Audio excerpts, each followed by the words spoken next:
Look. Listen.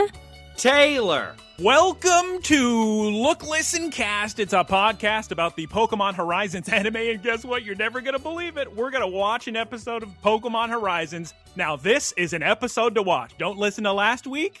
This week is the one you want, Taylor. Is that right? This here's the meat and potatoes. We've got a new character. We got stuff going on. How about somebody tells me the name of the episode we're watching this week? Episode 142 of Horizons. What are we watching this week? Lumiose City. New encounters. Or in Japanese, Miyareshite Aratana Dei. I'm sorry, Taylor. What did you remember to forget? Before we remember to forget getting into other things and like and subscribe, make sure you like and subscribe and send questions. Yeah, well, here's the problem. We're asking them to like and subscribe. They don't even know if they're going to like it yet, but probably. Doesn't matter. Subscribe. No, here's the thing. I bet today will be a good episode. I'm betting $25 today will be good. Ooh. So we got a lot riding on this one, okay, guys? You can tell it's the middle of the World Cup. I'm going to double that bet. I need everybody on their top game for today's podcast. Welcome, everybody. Welcome, one and all. We're like the World Cup of podcasts. Yeah, that's correct. We've been called that multiple times. By several people. Including our vitamin sponsors. So, I'm just so happy to be watching an episode of Horizons and not a clip show with some mascots. But before we get into all that, before we get into our new character, NAVI. NAVI. The NAVI. They do use some Avatar music this episode, which is amusing. Mm-hmm. It is time for the first segment of the week.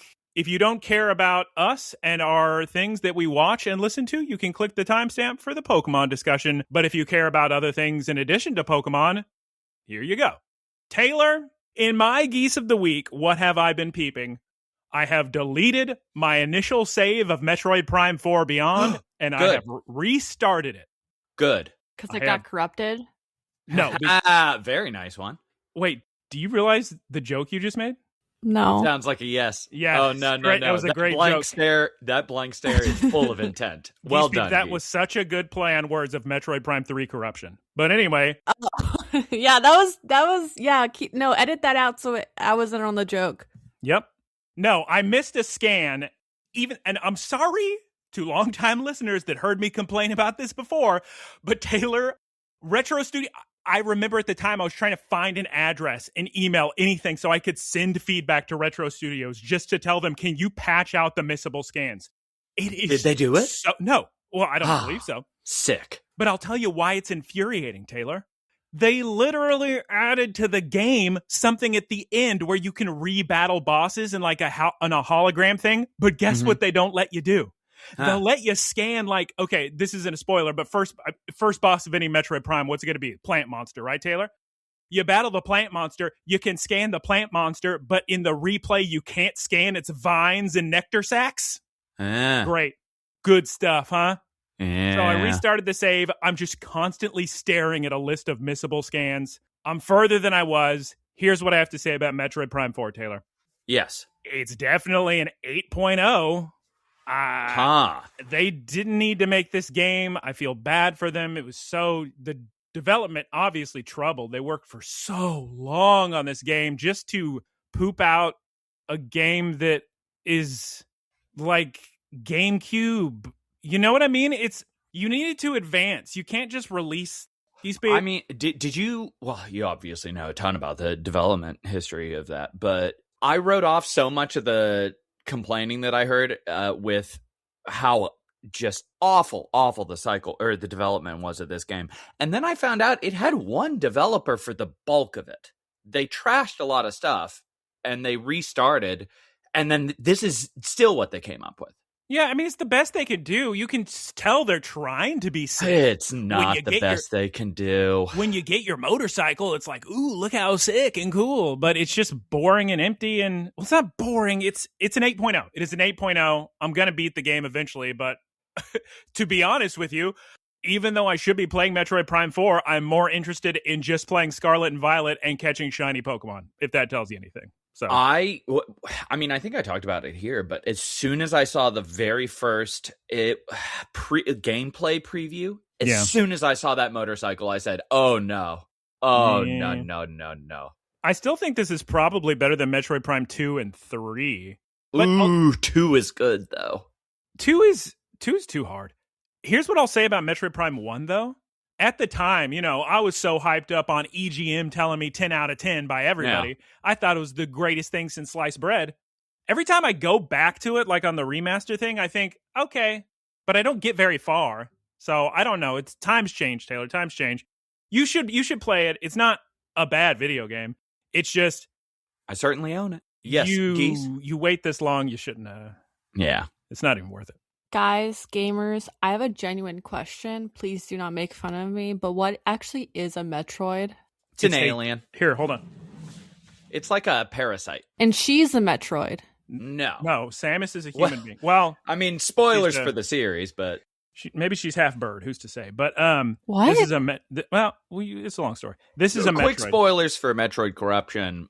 She basically becomes Metroid at the end of it. Well, anyway, it is a parasitic. It was one of the most dangerous and terrifying creatures in the universe because it can suck onto anything and just absorb, like it becomes them, and it's only vulnerable to ice. Yeah, you need your ice missiles. We don't need. It's a really cool world from like a biology standpoint. You should do a little light research into it because Metroids being the only predators of the X parasite, which those are like the two big alien entities, is kind of a fun little dynamic. Okay, guys, I'm gonna rip through my geese of the week real quick. I've been using a lot of delivery robots because Uber Eats had a promotion on them. They're lots of fun. They have little names. Everybody loves them. What great little guys.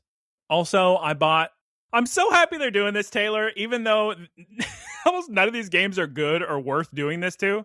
Oh. But they re-released a lot of like old Super Nintendo Genesis games. And when I was a kid, I played a lot of Spider-Man and Venom Separation Anxiety. Yeah. The beat 'em up. I believe we played it before. But they re-released it on PlayStation, so I bought it and played it for a little bit. And it's funny because you can turn on unlimited lives. And I remember beating that game as a kid, but it was pretty tough. Yeah. So the only way I could beat it, because Venom's way stronger than Spider-Man, right? Of course. The only way I could beat that game is to start a single-player game with Spider-Man, get all the one-ups as I go through, get to the very second where I'm about to lose my final life, like in the middle of a boss, then grab a second controller, press start, and start playing as Venom to beat it through the rest of the way. So that was pretty fun. But now I can just use unlimited lives. But anyway, House of Dragon. Every week, it's good. Second episode this season I wasn't into. Third episode was very tense and interestingly directed. Unfortunately, it just seemed a little unrealistic because you ever watch things and there's just so much building of tension and problems and you're like, this is completely unsustainable. I don't know how this is going to work. But that happens a lot in things where it happened in Stranger Things a few times where you're looking at it. It's kind of an interesting point that you're bringing up because the tension builds and it feels like such a house of cards that you're like, oh, I feel no tension because there's literally they are going to get out because plot armor will save them because there's no logical way through this.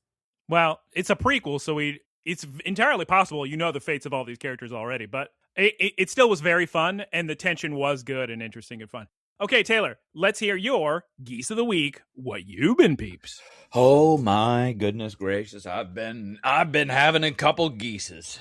Been having a couple weeks. First of all, Broken Bones Me returns to the scene with a triple dislocation on my pinky and a broken pinky toe. Terrible. On a bed frame. Dislocated my right pinky finger. Left pinky finger's already existing in perpetual brokenness. And I got another little concussion a couple days ago. Oh my God. Are you serious? Taylor, we're not going to worry about it. We're not going to worry about it. Seriously, I'm not a doctor, but I think you need to stop playing polo because you're gonna die. My fear is a lot of people with this many concussions, they kill others. Yeah. So it's probably not a concussion. I'm just very, I got hit in the head a little bit and I just immediately Let me guess, that water polo? No, doing my taxes. Got him. Got a first Should I quit try. That too? But the problem is, before he dies, he's going to take out so many others with him, is my concern. Anyway, a couple injuries, kind of walking my way off of those. However, I did finish Okami. Got the platinum. What? There was a line in the game after the first, so it's divided into thirds, right? Most people, I would say, would choose to end the game after the first third. Yeah, because Clover Studios, 3 Clover leaves. Mm-hmm. There you go. Quick question. Yes.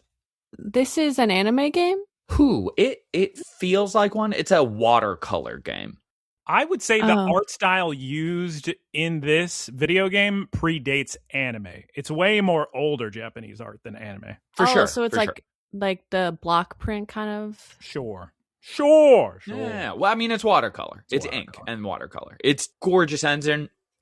Shocked they didn't use it again. And they announced the sequel to it, and that's a totally different engine. So waste not, want not, except waste the engine. It was a very good game.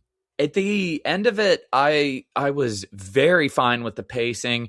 Even the fishing minigame, getting all the fish, wasn't terrible. Wasn't as bad as it could have been. Combat was fun. Very much looking forward to the sequel. Stick with it, because the pacing holds up and is pretty consistent. As soon as you kind of tell yourself, well, it's very long, but it's also really good. You played this on PlayStation 5, correct? Yeah. I played it on Wii, and it was lots of fun to use the Wiimote when you get your brush and you go whoop-ah, and you circle around and go whoop, whoop, whoop, whoop. They have a good interpretation of that. You can use the touchpad, or you can just use the sticks, which I eventually used because it was less tedious. I mean, it was originally a PS2 game, so obviously it was built to use a stick, yes. Mm-hmm. I thought it was originally a Wii game. Nope. It was PS2? Interesting. The Wii was a port. That's crazy. It makes so much sense for the Wii. Go figure. Guncan's birthday was pretty recent. I got a baklava cheesecake. Which, it's good. So a couple people were saying, how did you think of ordering that? And I said, I don't know. It was 2 desserts that seemed good. So at least one other person has thought of it. There's one place in Houston that I could find that makes it. It was very, very good, though. For the actual 4th, I ate a whole bunch of Wagyu. So our friend imports Wagyu regularly, and he has like a smoker that he uses, and there's only so much of that you can eat.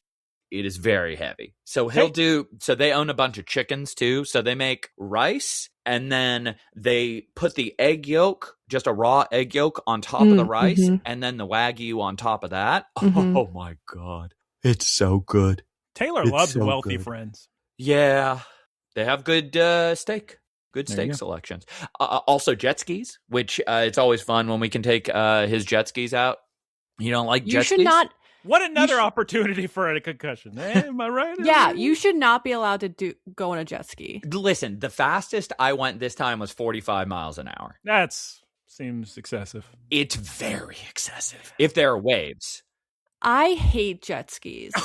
You can say, I hate you. I Talk about Hunchback and Notre Dame. They're so loud. They're disruptive. Well, when I was a kid and there was McDonald's Monopoly, all I wanted to win was the jet skis. Did I win them? No. Did some other family win the Disney vacation? Yes. Also, I didn't really realize this because, you just notice the tides of time. They come in and they go, and you don't really notice these things happening. No.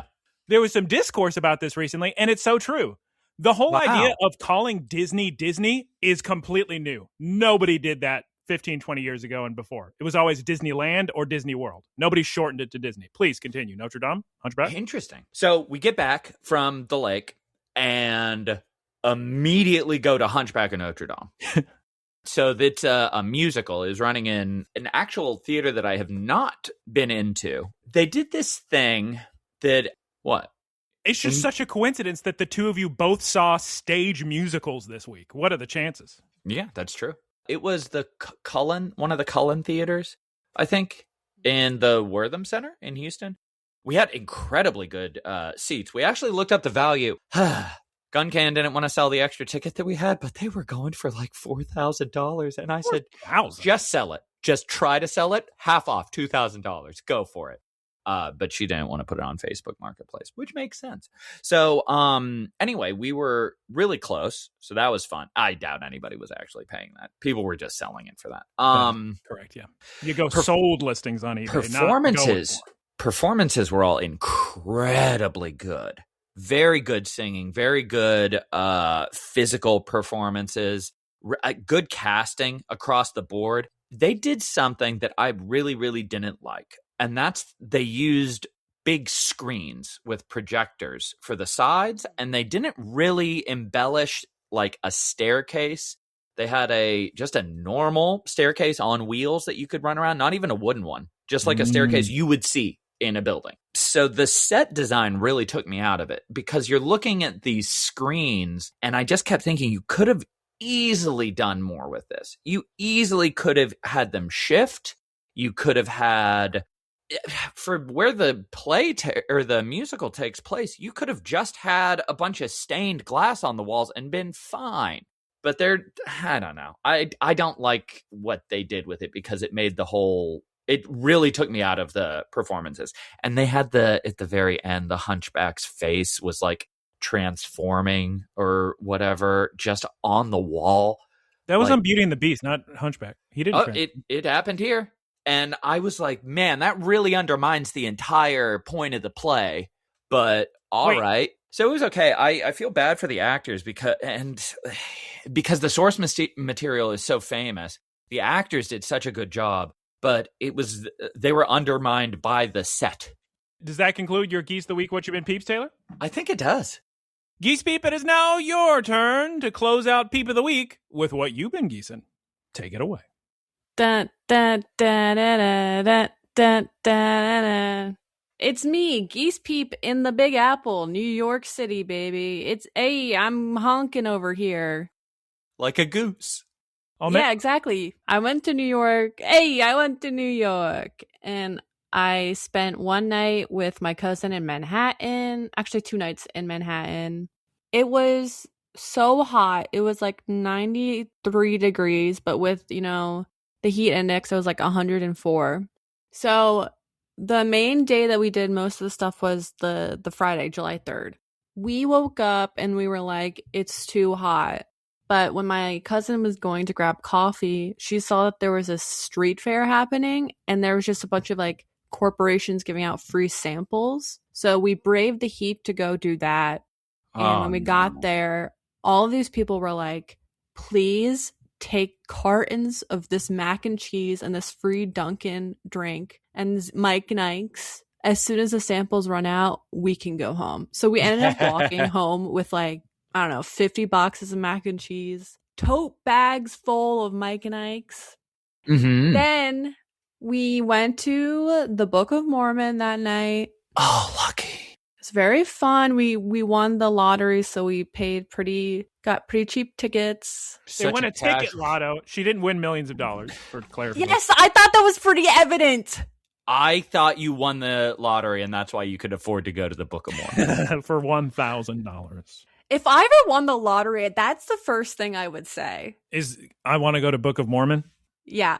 Well, I mean, think about it. You win the lottery and you got just basically a lifetime supply of mac and cheese. Yeah. She has to keep coming up with more and more ridiculous excuses. There was no street fair, Taylor. She just went to the store and bought 60 boxes of mac and cheese with her millions of dollars of lottery winnings.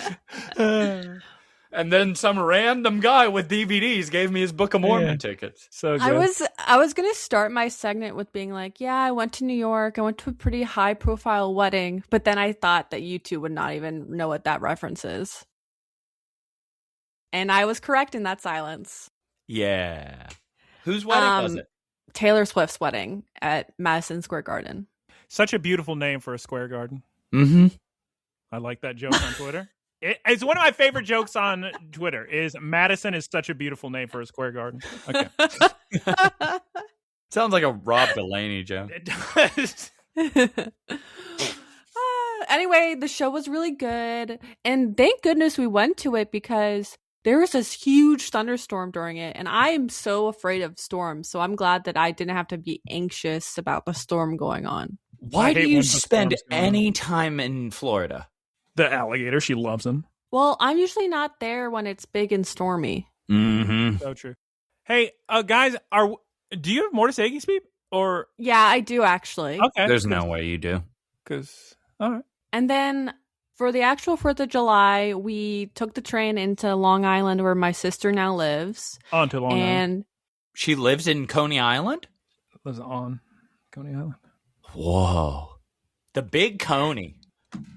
Right there. anyway, we watched Big some apple. fireworks and got to experience Long Island. It was good, I guess. I saw a lot of birds at this beach we went to, and I got dive bombed by a bunch of birds, which is a little scary, but it was okay. The birds should know that Geespeep is their friend and compatriot. She bends I the know. knee for the bird prince. Mhm. So Yeah. I don't understand why they would attack her. Also, just the vibes of 4th of July in Long Island. Fireworks in the streets, bunch of people just congregating in the middle of the street. It was fun. It was scary. It was a good time. I love And then- congregating by the cockpit in an airplane. Me no matter too. who tells me I'm not allowed to. I got a text from Matt, our friend who was with us, and he has an extra concert ticket. So now I'm going to take the train tomorrow for 6 hours and go to a concert and then drive Millions of back. dollars. Yeah. Front row tickets, Madison Square Garden, wedding plus Taylor Swift concert. No She's problem. taking her Easy. private jet to the train to go. Yeah. Geespeep, are we prepared for Poking? news of the week? You know what I realized Huh. for the Poké News of the week?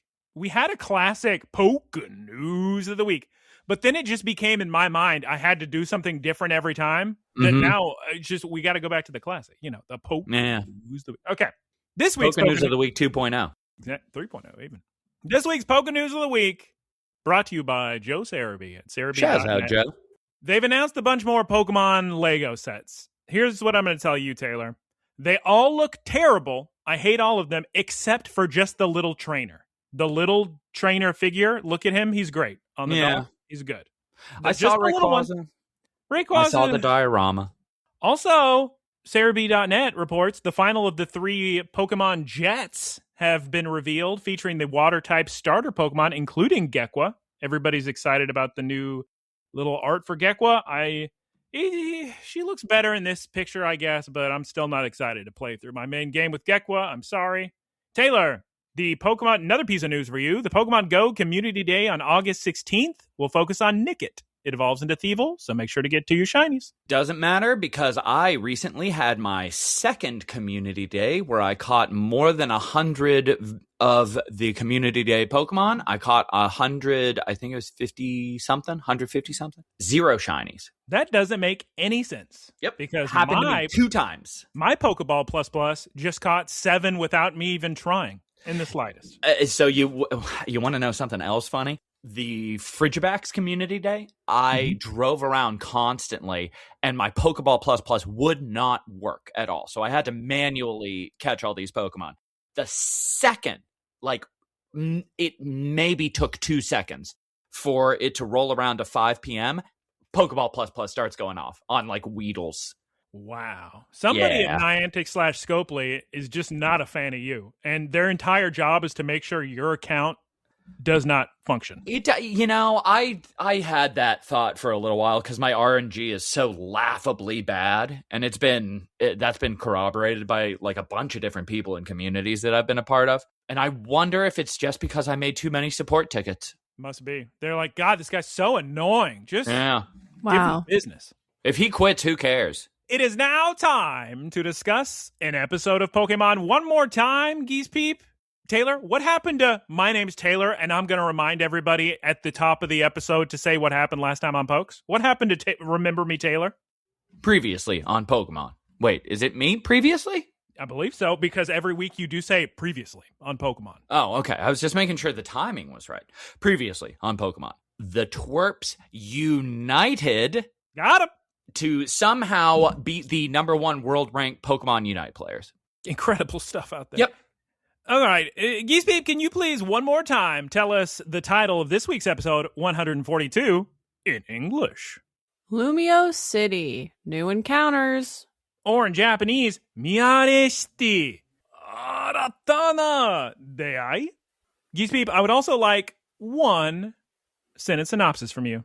Detectives in Paris. You know, I gotta say, before we even start on this, I had pretty high hopes for this episode. High in the pineapple sky hopes? Indeed. Very appropriate for Coney Island. But I don't know. I found myself really tuning out a lot during this episode. What? I was watching me it too. and I was like, this is... What's wrong with all of you? Like, there are a lot of things they're doing for nothing to happen. It felt like the beginning of the episode and the end of the episode were the same. That's surprising to hear. I thought this was a good episode full of a lot of fun detail. You know what I will say to the two of you? Because we've had this exact thing happen before where I'm getting so much more out of this than you two. Because as you'll hear, I'm going to sprinkle this with so much information. Because everything that's happening, I know all these characters, who Eeyore's calling on the phone, etc. But yeah, I would say you get a lot more out of this if you played Pokemon ZA. TBH, probably. It is Lumiose, but they're not going to get me to get ZA. They're not. It just doesn't appeal to me. It's not interesting And if to me at all. anything, this should make me want to play ZA instead of being like, oh, I enjoy it because I play ZA. Nah, these two are crazy taxi, making them crazy. I think they really need to do a better job using DLC areas or game areas, because they did the same thing with Area Zero. They did the same thing with Blueberry Academy and Lumia. Like, they're all these really cool, interesting areas that they're just like, they kind of phone it in. They do a normal humdrum plot and just change the location instead of really enticing you to get more invested in these areas. Well, we open in Lumiose City. We see a star trim furfrou walking by. There's an 8-pixel Chikorita that I love. Everyone knows there's one thing I appreciate in a Pokemon episode. It is a very, very tiny drawn Pokemon with the minimum amount of detail, Taylor. Just give it for eyeballs. I need 2 little dots. Shouts out to Spritzy and Bonsly.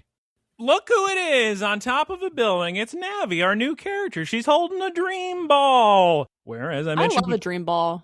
It's a good design. Me too. It and Love Ball, very good. Both pink.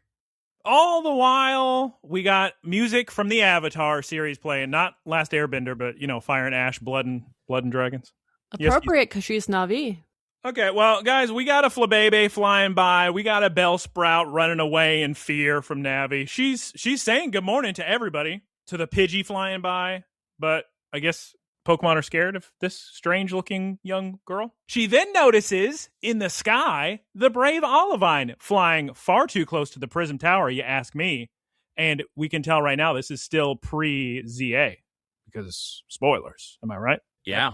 Big spoilers, that Prism Tower would not look like that post-ZA. Does Navi think that the brave Olivine, the brave Salami, is a Pokemon? Perhaps, but then she looks at it for a second. But then she looks at it with her Grogu telescope and realizes, oh, it's just an airship. It's like a giant balloon, Taylor. You know, like you or me. Yeah, like Zoidberg's always talking about. Yeah, with too much air. Now, before Navi can think too much about this airship, Esper opens the door of the roof, and it sounds like Emma needs Navi's help. You remember Emma when we had our flashback episode? Yes. She was a top 20 character in that. At least. Season. She was wearing different outfit, no? Probably. According to this scene in this, yes. She does. How old is this person supposed to be? Well, okay. Keep in mind, we have seen 2 forms of Emma, because Emma was in the original Pokemon X and Y for the 3DS in 2013. And then Emma, of course, is in ZA years later in her detective outfit. Okay, let's cut to Alt in the city streets, back on his home turf. Me, I'm speaking fluent French over here. Look, there's a Bunnelby and a Chinchino. Croissant. Alt wants to give a tour of the city for everybody, but Roy is just ignoring him. I forgot this is where he's from. It is insane. If they don't do a full arc all about Alt in this city, I'm going to be so upset and start docking points like crazy. Oh my God. Well, I like this episode, but I'll tell you right now, if Navi keeps speaking in third person, we're going to be losing a lot of points every week this season. hate that. Why? I don't like it either. Can we please write into Director-san and Writer-san and Storyboardist-san? I just can't understand the mindset you would have to do that. It must make sense in Japanese. Anyway. Nobody else does it. I don't think it does make sense in Japanese. We're jumping ahead. All I got to talk about right now is Shiny Lucario and Skeledirge, very amusingly, holding their arms up in the air just like Roy is doing. And I have to wonder why Shiny Lucario doesn't have the same color scheme as Ultimate Armor X from Mega Man probably X6 or PlayStation 30th anniversary. Taylor loves his old man voice. He's going to be having old man voice soon with all those concussions because it was an untimely demise. Who's talking? It's important to note there's a Slurpuff here and a Delcatty Geese Beep. Okay. Liko and Meowscarada are looking at the high fashion of Lumiose. We see that Furfrou from the beginning. We see a baby Smoliv. Dot's using her Pokedex on a Munchlax and an Aromatisse. And Ult is just a screaming that nobody's listening to him or paying him any mind. He just wants to give everybody a tour. We're back from the theme song. Straight to Emma. Let's go. Everybody loves her from ZA. We see a little girl walking by. Maybe she's holding a Swirlix. Who could possibly be certain? They did not give enough detail in the drawing. All right, guys, gamers, the Rising Bolt tacklers walk up to Emma. She's been waiting for Roy and Ult. And they, Geese Peep, like you mentioned before, are very impressed with her new detective garb. At this point, I actually do not recall. Do either of you recall in the flashback series, was she already a detective and she just didn't have the coat? I think she was becoming a detective. Yeah, she was in the process of it. I see. Which, again, I feel like I asked this in the original series. Is this person an adult? Yeah, she's a young adult. Because she has an assistant who looks exactly like her. No. Emma's also 4 years old. Emma's probably college age. Okay. Hey, look, Emma, says Ult. I got my Dragonite to come out of the Dusk Ball.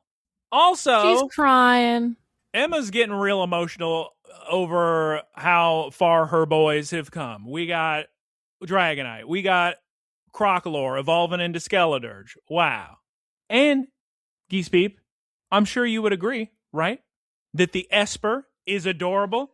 Right, Geese Peep? The number one Esper hater in the world, Geese Peep over here? She going to admit to, is she going to be ashamed of her words and deeds, Taylor? I thought you just hated the evolution. Esper's adorable. He's a baby. I love Esper's dead stare. There's nothing behind those eyes. So I think it's... And you know what? It is growing on me. There you go. Ult is embarrassed by the genuine emotion shown from Emma, but there's no time for that. We got to introduce the girlies to Emma. Look, it's Liko and Dot. You don't know these girls. By the way, important to note, this is I don't know if you two noticed this, but I found this worth mentioning and humorous. So in English, Esper's nickname is Mimi. Now, when Emma says this, she places Mimi in front of her mouth while saying the nickname. I don't know if this was an attempt to make it easier for the dubs in other languages. 100%. 100%. It has to be. So silly. Okay, so we got that out of the way. Can I get a shouts out? Emma's making coffee. She's giving this episode an extra point right here because this coffee looks delicious. I'm not going to lie to you. Everybody loves a good mocha pot. Now, you love coffee. Who doesn't? Who doesn't? Unfortunately, she ran out of beans. But fortunately, her assistant NAVI rushes through the door right now with a boatload of beans. I got ya beans here. So it's me. I'm from France. Oh. At this point in the episode, I normally do like a kind of episode assessment at the commercial break. I'm already thinking, oh my God, they're wasting our time so much. Taylor, There's stop. Nothing that's going to happen in this episode. Taylor, it's so good. Stop. We're always going on about how we love the little things, the slice of life. Right. But there's just, I feel no investment at this point. There are ways to make this relatable. Taylor, if you were just in your right mind, you'd be fine. Now, here's the thing about NAVI. She's very amazed by all these Paldean Pokemon because, of course, she is but a simple country French girl. French the Of French course. Riviera. From the south of France. She's never even seen a Dragonite before, Taylor. But she has Are they rare, though? They are very rare. Oh, I get what you're saying. She has heard stories, though, of Honest Roy and Shy Ult. All right, guys, it's time for coffee. Navi, you are not old enough to drink coffee. Honest Roy. Honest Roy. Old Honest Roy. That's just not even in the top 50 words that would come. No. Like, I would call him Blinking Roy before I called him Honest Roy. Taylor, it makes sense in French. Okay, Navi, you can have a cup of milk, and we'll put 1 drop of coffee in it, okay? Coffee milk. Then we get a pretty good scene of Ult and Navi just bickering back and forth. And then, Taylor, we get everyone's favorite treat, a bunch of Lumiose galettes. Now, I may be just a simple small town. It's just a simple small town girl, but I don't know what a galette is. It's a French pastry. Now we get the first instance of what Geese Peep and I hate, which is Navi speaking in the third person. Hopefully it ends in a couple episodes. Over galettes and coffee, the Rising Volt tacklers discuss what they do with Navi, how they save the world all the time. They're always flying around, helping people. They talk about the Brave Olivine, how sick it is. And then the doorbell rings. Geese Peep, it's an old woman. I wonder if perhaps her carbink is missing based off of when I watched last time on Pokes last week. My hunch was correct. They should have hired this girl to help them find something instead of just randomly having a mystery or something missing and just run into this girl and then, there's somebody missing something. I don't understand what you just said. You mean like introduce Navi's character, like have her not already be working there? Yeah, I kind of agree with that. Because I just felt, I don't know, there was something missing from this episode that's been in the other episodes this season. This felt very soulless to me. Like Esper. Wow, crazy. I don't know what's wrong with Taylor today. Yeah. Maybe we should call for help. Okay, yes, that's exactly what happened. Old lady, she's looking for her carbink. Please help me. You're my only hope, Emma. You can find this carbink by looking at its little chest because there's going to be a little diamond there. It looks just like my pendant. Very easy to find. Perfect. Wonderful. The Rising Volt tacklers, Geese Peep, offer to help Emma in this detective work, which would likely be much more fun than Emma's idea of just babysitting Navi, which was Emma's first suggestion. Ult immediately super excited to lead this investigation. He knows Lumiose City like the back of his hand. So Navi, of course, offers him the role of assistant to the detective. I found that funny. The episode got an extra point off of that one. Yeah. Okay, I like guys. What he says, a lot of attitude coming from you, kid. And I enjoyed that. Ult is one of those people who are the lowest on the totem pole, so they got to make sure they're above the next lowest. Okay. Now, here's the thing. We got points just rolling in now. Guys. But you can't walk around Lumiose City without some coffee. So everybody's getting their own Zojirushi. Thank you, Esper, for pouring the coffee with your mind. Even the Pokemon are going to get their own thermos of coffee. So sick, am I right? That is sick. I do like that. It's adorable. Yes. Taylor, don't lie. Where? My question is, where are they holding that? Oh, yeah. All Pokemon can hold one held item in the video game. It's true. Dot, by the way, is a fan of Navi's dream ball she got from Emma. Evidently, it's a secret who's in the ball, if anyone is in there at all. My guess is she's going to catch Ditto with it, and I'm probably pretty sure that's what's going to happen. Okay, gang. Okay, gang, we got to split up. Darn it. I'm so sorry to anyone who's heard me say this anecdote before, because I know I've said it before, but I got to say it again. When I was a child and I was in elementary school, the teacher said, you can get the word gang is always bad. You can only use it to refer to criminals, and you should never use that word. And I raised my hand and I said, what about in Scooby-Doo when they say, let's split up, gang? And she said, no, it's only bad. Never use the word gang. And I said, that doesn't make any sense. Oh, no. All right, gang, we got to split up. The girlies minus Navi, they're all going out together. Ult and Roy, you take the small child girl and maybe go to a fountain. I don't know. Hey, Geese Peep, Emma's Rotom phone looks sick. I love that black Rotom case. It looks cool. Everybody, stay in communication. I don't want anybody losing signal. We got to make sure we're all on the same level. Geese Peep, Yes. would you describe Mimi as a sleepy little gamer? Is that correct? Yeah. Overruled. Sustained. Oh. Team Navi, like I said, is now by the fountain. But Navi suggests, guys, why don't we go up above? Perhaps, I don't know, in an airship that I really want to ride. I mean, no big deal. We can see more from that. And what does Ult say, of course, Geese Peep? You just want to ride the airship. You can't see anything from up there. Or maybe it was Roy who said it. It doesn't matter. Navi pulls out her trusty telescope and says, we can see everything with this. And of course, Captain Pikachu, such a gentleman, such a captain, he agrees to let Navi ride in the airship. The Gives brave the old old thumbs up. Okay, then we're going to cut to the girlies. Emma and Liko are questioning a woman with a Dedenne, which Geese Peep loves. I love it. We love him. I love him. Dedenne's fantastic. Very good shiny. Dot says, hey, maybe Carbink is underground. They love it down there. So then we're going to cut back to Brave Olivine. The adults are welcoming Navi onto the ship. But then Ditto spooks Navi. He's disguised. His nose past his nose. And then she spills her coffee milk. And Ditto takes a sip of the milk. And he loves the milk. No. Geese Peep, did you see Ditto? He was so sorry. He spooked Navi. He's just a sad little gamer. Love Ditto. Ditto's my favorite. I do too. Got him! Nice. Just when he licks the ground and blushes. Yeah. Now we're going to cut to the girlies questioning the Racine construction workers regarding the Carbink. It turns out they did see something. I believe they saw Eivor holding one from Pokemon Legends ZA. And can I just say to the two of you, how proud are you of me that no matter what's happening on the screen, I understand every single reference and where they are in the city of Lumiose. Exactly. Very proud. I knew it. That's crazy. So proud. Now we cut to Navi giving Ditto her coffee milk, which Geese Peep loves. And Liko frantically calls Roy and says, where are you? Where are you? Commercial break.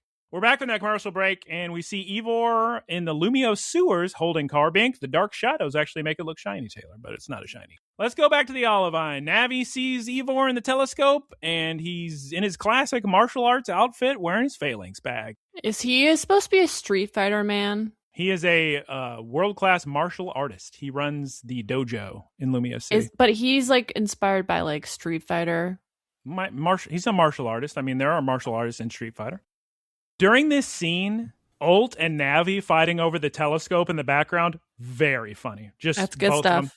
And then after this, we get such, and this is getting some points for this, such mad chaos as the boys jump off the ship. Murdoch, you pilot the ship. Navi bumps into him. The dream ball falls. Ditto's chasing after him. Everyone desperately holding the coffee milk, getting distracted by the dream ball. Dragonite's turning around to pick Navi up because she wants to go too. Emma's Naruto running towards Eivor. She can't keep up. Roy, Ult, and Navi on a stealth mission following Eivor, trying not to be seen. So much happens in such a short amount of time. It's a good episode. You guys are crazy. Eivor then approaches some rocks in an alley that he could easily walk around, but instead he just karate chops and destroys them. Carbink is terrified and tries to fly away, but Eivor just grabs it. They're really setting up Eivor as a scary villain-type figure, but if you know him from ZA, you would know he wouldn't hurt a fly. He's a himbo, Geese Peep. You would call him that. I love himbos. He's lost, so he tries to call his sister Gwen, but he's so strong that he just shatters the phone and it obliterates into a million pieces as he tries to press the button. Very sick. Funny. The Very. The rising Voltaclers that have been sneaking behind him at this point are very terrified because he's the strongest man on planet Earth. What are we gonna do? We gotta wait for Emma, but we can't. We gotta go. We gotta follow him. Go, Shiny Lucario. Go! Then Navi runs up to him and bumps into Eivor. And Eivor says, I know you've been following me the entire time. Now, Taylor, a fun scene coming up right here. Because Eivor is familiar with Shiny Lucario's work. The Yellow Flash, as they call him, Geese Peep in English, in the before times. The Yellow Flash, Geese. Eivor You should be Avatar fanning yourself right now. Ivor has always wanted to battle the Yellow Flash. As a matter of fact, if Roy battles Ivor, he'll give him the Carbink. He'll give back Carbink. What a deal. Yeah, great deal. Time for a battle. Go, Phalanx. Mega Evolve. And it's at this point in the episode, I'm asking myself, why doesn't Carbink just fly away right now? It's not like Ivor's actively holding him right here. Now he's invested. He wants to know who's going to win. Yeah, he's got to know.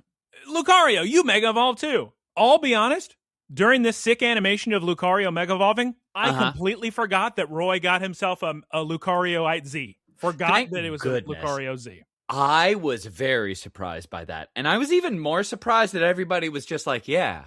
He's a sick man. No one was saying how sick he was. Brick Break, Phalanx, Metal Claw, Lucario, Rock Slide, Close Combat, turn that battle music up, use your Aura, Lucario, Iron Head, Phalanx, Flash Cannon, Lucario, wow, Mega Lucario Z, he's so fast. Phalanx, use your signature move, No Retreat, and then use a Brick Break, and then use another Brick Break. Lucario.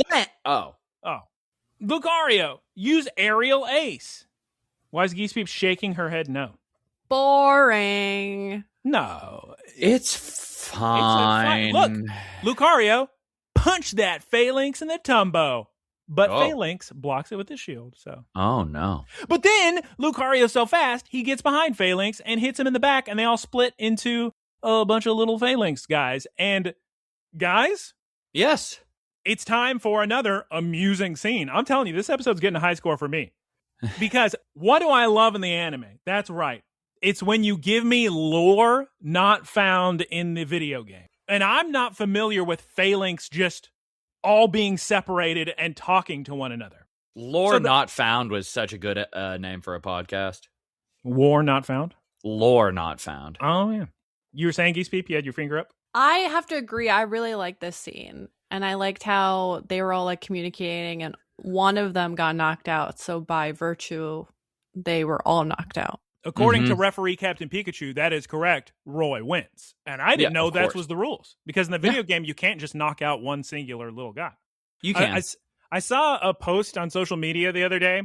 Somebody was talking about how Ash is bad at Pokemon. And then somebody else said, Ash is great at Pokemon because in all of his episodes, somebody would use a status move and Ash would just say, use a part of your body to block that status move. And then it just wouldn't work. It'd be so sick. He was the founder of Dodge It. Handshakes all around between Roy and Ivor. I guess they're best friends now. No longer friends with Ult. Now best friends with Ivor. Okay, Exactly. Like I promised. Guys, here's the lost Carbink. Oh, and Emma's here too now. Look, this is great timing. And then I wish they did more with that Carbink. Nah, he's fine. Ivor explains, my sister Gwen found this lost gamer. I've been looking for its trainer, says Ivor. Taylor, listen hard to me. I'm listening. Ult then says the smartest thing ever uttered in any piece of entertainment. Why didn't you say that in the first place? A simple misunderstanding that could have been easily rectified with such a slight clarification. I have several follow-up questions to this. Yes, go on. Question one. How did he know it was lost versus wild? Well, Gwen is real good at communicating with Pokemon. Okay.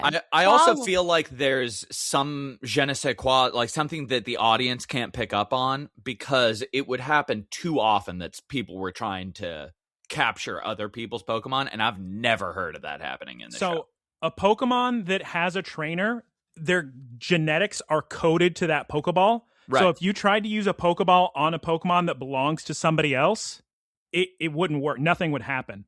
As soon as your trainer dies, your Pokeball breaks open. And you can't go back into that Pokeball because now you're free. I think what Geese is saying is no one ever even tries it. So there has to be something that... Well, I mean, you would have to know that it wouldn't work to not ever try it. Correct. That's established Pokemon lore, yeah. Okay. My second question is, why didn't he just take a photo of this, post it on Pokemon Next Door, be like, whose Carbink is this? He's not a phone. In Legends ZA, they make it very clear Ivor is a big himbo and he does not understand technology. He's dumb. The entire plot of ZA is him asking his sister Gwen, what do I do? I don't know. Understand how to do this. In Legend ZA, I believe, because you get matched up with your next person you have to battle in the ZA rank through your phone, and I think Ivor doesn't have a phone, so he has to have somebody else do it for him. Funny, Geese Peep, that Dot still completely out of breath from running. She's been running around. For real. I do like that. Okay, bye everyone. Glad we got that all sorted. See ya, Ivor. Okay. Time to cut to sunset, the best part of any episode. We see a Doc's bun walking by. We see a Slurpuff in front of the Looker Bureau. And Emma returns the carbink to the old woman. And the old woman, Geese Peeps, of course, speaks French to them, which is in style in Paris. Very Merci. in vogue. All right, let's cut to even later in the night. The kids... Second sunset. Yeah, second sunset. The two moons of Lumiose City. The kids are going to stay at the Looker Bureau tonight. They're letting Murdoch and everybody know. Navi's doing some dishes, and Geese Peep, she realizes she lost something. What is it? Her dream ball. No. Now, luckily, as I predicted, there's not even a Pokemon in there, so we don't got to be too worried about it. Navi's losing her mind over losing that ball. Everybody else is trying to reassure her, saying, it's not a big deal. We can get you another Pokeball. There's nothing even in it. Navi is not trying to hear it. That little dream ball she got from Emma, so sentimental to her. She's lost without it. So then we, of course, cut to Ditto on the Brave Olivine holding the ball. How did Ditto get the ball? You don't remember that scene that was all the mass chaos? Oh. It fell out of Navi's little pocket on her dress blouse thing. Oh, right. And Ditto grabbed it. All right, to be continued. The episode's over. Geese Peep, before we give a score and discuss our thoughts, I'm going to need you to tell me all about the Fritos seminar this week with Phalanx. Appropriate with Christopher Nolan's The Odyssey coming out soon. When does that come out? Oh, no. I think the 17th. Okay. Phalanx, the Pokemon that always acts in a pack of 6 and is always changing into something in battle. Or it's always changing something in battle. Is it A, its weapon, B, its formation, or C, its leader? B, its formation. That's correct. As it fights, it rearranges its formation according to how the battle is going. And then we see an animation that's really cute where Roy's like, all right, I want to try that.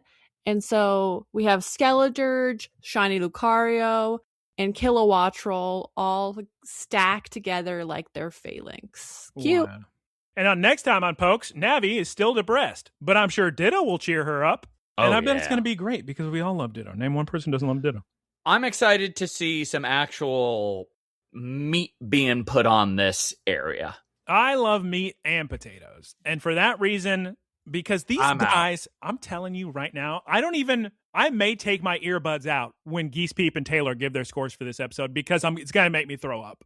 I'm giving this a 9.0 because I know they're going to give it like a they're going to get a 9.2 even because I bet they're going to give it like a 4 or a 6 because I got too many concussions and I bought too much jewelry. Just so personal. It's a great episode and I'm upset that you disparaged it. I'm going to give it an 8. Other than the first person speaking of Navi, this was a fun episode. I really enjoyed it. Yeah, that's fine. I'm gonna give it a 6.8.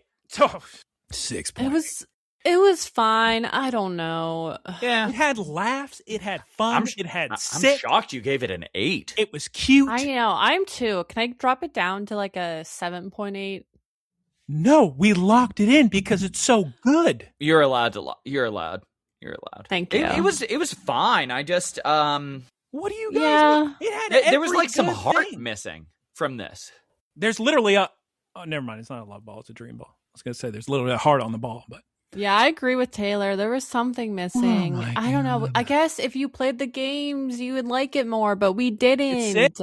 You're gonna watch Ult and Navi trying to pull that telescope from one another. Okay, so I think if they had to set up camp in Lumiose for a little while, that would have been sick. To do some research on something. And then they went through the cultural specifics of Lumiose. I think that would be cool. I'd like to learn more about the world. Like, instead of Me just too. a little fetch quest turned into a battle, turned into a to be continued, it just... The delicious This coffee. is not as good as the rest of the season. It's way better than Pokemon Unite. The thermoses, the I coffee. didn't mind that one. I didn't either. Don't lie, Taylor. I didn't like that. What score did I give it? Disliked. I disliked the result of that episode a lot. That undermined the whole episode to me. You gave Pokemon Unite. Your score for the Pokemon Unite episode was, of course, 7 point something. A 4.8, and you're saying you like it. Too many concussions. Anyway, this was a fun episode. I don't know what these guys are. They must have had a bad day today. They must have headaches. Both of them, actually. I do have a headache. I woke up with a terrible headache today. Oh, my God, you guys. Oh, so Taylor, you need to get a CT scan or something. I'm worried about you. It's too late to get a CT scan. Oh, yeah, it's too late. I mean, Anyway. that just rules out brain bleeds. Wow. It was a good episode. Is there more to say before we move on to the wrap-up? I am looking forward to next week to see if they do anything more than something they've done 100 times before. Yeah, and I hope that we get some more, like, I know we won't because it's probably going to focus on NAVI, but I hope we get more ult lore. Oh, so that is one thing that I really liked. From the beginning to the end, I think Alt's development is continuing in a really good way. So funny, him being so annoyed by nobody paying attention. Him trying to establish dominance over this 4-year-old girl. Just making sure that he's the boss. And those were the best parts. Yep, definitely. And Captain Pikachu taking reffing seriously was pretty great. Yeah, I mean, he follows the rules. You know, he's running a fair game here. That Phalanx is knocked out. You're all knocked out. I'm sorry. No. He runs a tight ship. It just happened to be the leader. Was it the leader? No. Really? Time for the wrap up. Geese Peep, take it away. Thank you, everyone, for listening. You can find us at Look, Listen, Cast on Spotify, Apple Podcasts, and YouTube. Please like and comment so more people can find us. Also, thank you to Keith for our artwork. You can find him at twitch.tv/KeithSquared. Shouts out Professor website for the Ticklebits and the boilerplate. Twitch.tv/prof_ticklebits. You can recommend this podcast to your friends that like Pokemon or your cousins across the street. Please send questions to looklistencast@gmail.com or just leave a comment. I'll read those too. All right. Send it in French. Say it in French? Send the questions in French. I'm not going to Google Translate a French. Oh, yeah, that'd be too much work. It would be. What do I look like? What do I look like? I gotta return some shorts at the mall. You think I have time to translate French? You could translate French. Geese Peep, I'm gonna need 5 goodbyes. Taylor, 2 goodbyes. Let's get out of here. Goodbye. Goodbye. Goodbye. Goodbye. Goodbye. Goodbye. Howdy, y'all. It's me, Geese Peep. Thank you for listening to the Geese Peep Productions podcast. Geese Peep Enterprises, doing business as Peep Industries, together with its subsidiaries, is a diversified worldwide entertainment company with operations in media networks, talent management, parks and resorts, multimedia entertainment, and consumer products and interactive media. Geese Peep Enterprises is a Bell 30 company.